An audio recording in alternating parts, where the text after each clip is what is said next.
Hey folks, welcome back to the channel.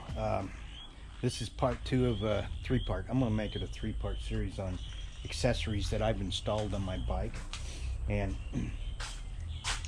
I'm going to do the intro on the second part today, which I did part of it yesterday. So if you see me say welcome back to the channel more than once, then you'll know what it is.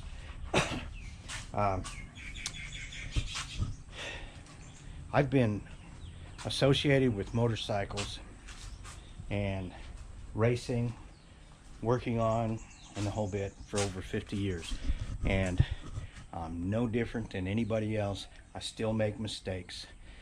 Some of them are pretty stupid mistakes.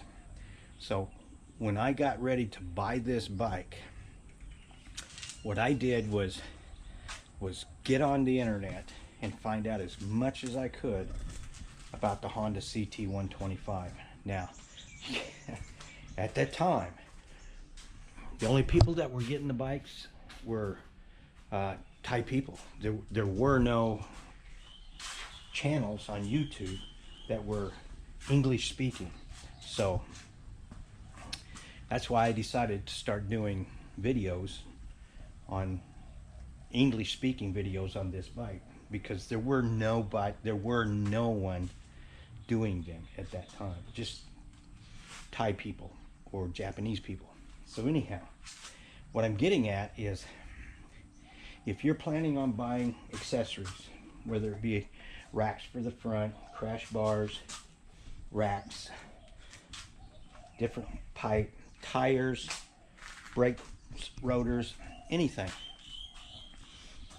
don't just trust one person to know what is best for you. Get on there and do as much research as you can of other English speaking channels that are talking about the CT125, because there's a lot of people out there that know a lot about these bikes, from either having the CT in the past or whether they're associated with some of the manufacturers or what. But don't trust just one person to decide what you want to put on here. And I'll never tell you this is the item to get or anything like that. By all means, shop around. That's what I've done to come up with this stuff. So anyhow, let's get back to the video where I'm explaining some of my products that I've got on here, and then we'll talk to y'all later, okay?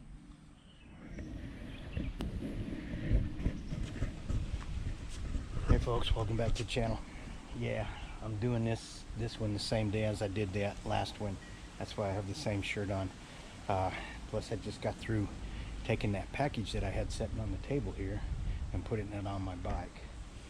Yeah, it took me a little while because it wasn't real easy to do, but it looks really good on there. But I wanted to say one thing about what I didn't put in the first video is, when you go to a bigger tire, that means they're taller also, which is going to give you a problem when you put your bike on the kickstand. It's going to lean more, and I mean, it's going to be enough lean that you're going to notice. And the way to solve that problem is this little item right here. Now you can pick those up for, well, here in Thailand they're like $12-13 US, and they give you a little bit wider footprint for softer soils. But the main thing is they've got the height, and they're going to kick you up about this much, which sets your bike back up. So instead of it, you know, normal lean about like this, they lean about like this. When you put a bigger tire on it, it'll bring it back up and make it stable. Anyhow, forgot to do that on the first video, but let me get to the second video.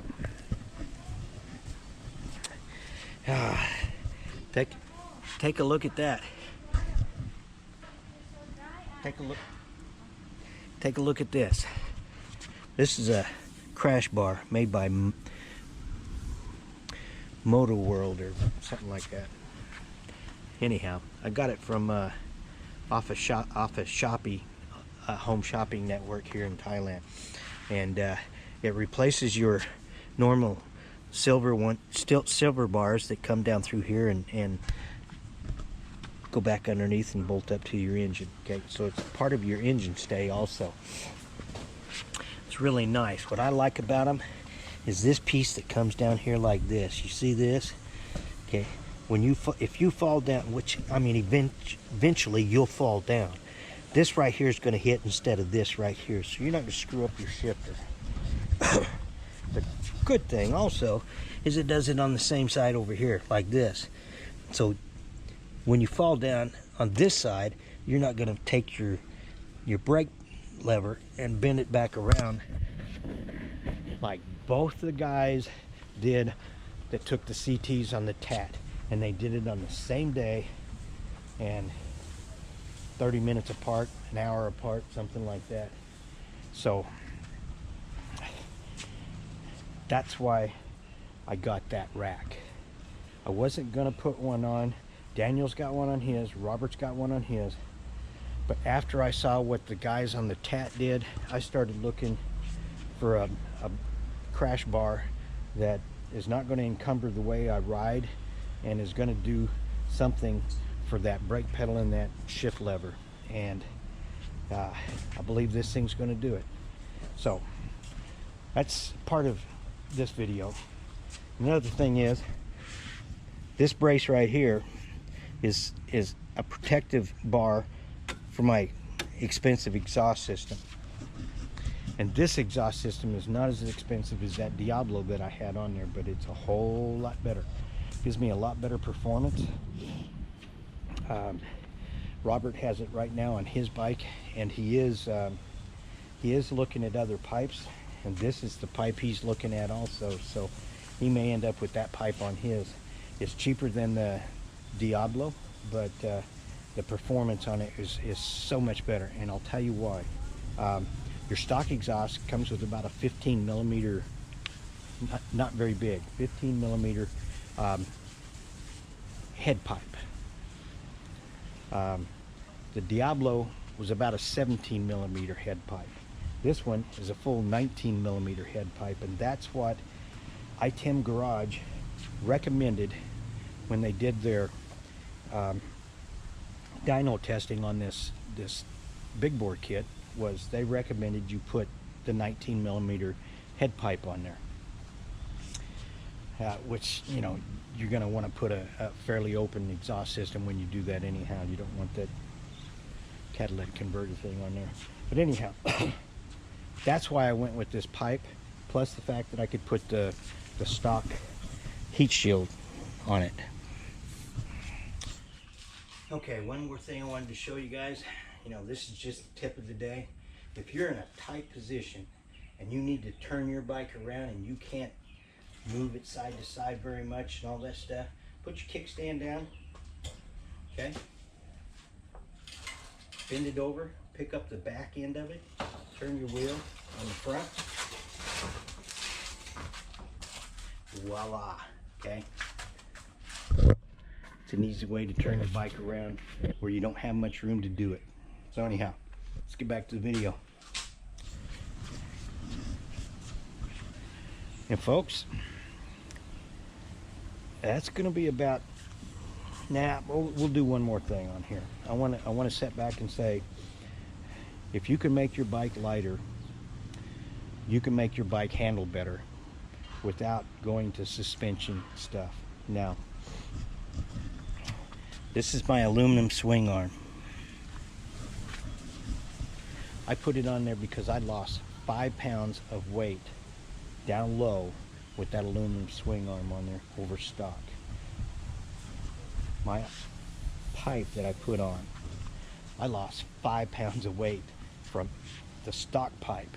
That stock pipe is really heavy. I was surprised how heavy that thing was, but this thing's light as a feather.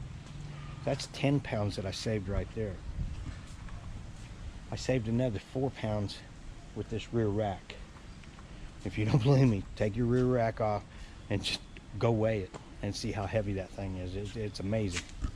So I saved 14 pounds of weight just by those 3 items, which means I can put stuff like this on here, this on here, this on here, and only have maybe a total of 2.5, 3 pounds, let's say 3 pounds of extra weight on there because of that. So my bike is lighter. It's lighter than anybody that I ride with. It's lighter than anybody that I know. So that makes a difference on the way it handles. That's weight that doesn't change from day to day on the bike.